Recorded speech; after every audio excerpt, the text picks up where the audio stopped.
Penyergapan ekstrim dan mematikan dilakukan oleh Hamas di Khan Younis menewaskan dan melukai sejumlah tentara Israel.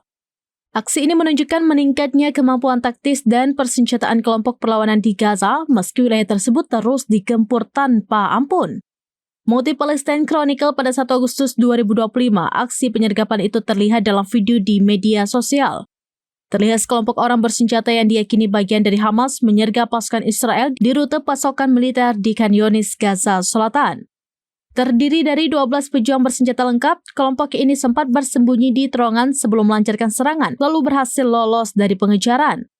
Radio militer Israel menyebut aksi itu menunjukkan kemampuan Hamas yang masih tinggi, terkhusus dalam mengumpulkan intelijen dan merencanakan serangan kompleks meski perang telah berlangsung hampir 10 bulan. Militer Israel belum memberikan rincian lengkap, namun insiden ini dinilai sebagai pukulan signifikan di tengah operasi yang kian dipertanyakan efektivitasnya.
Download Tribun X sekarang, menghadirkan lokal menjadi Indonesia.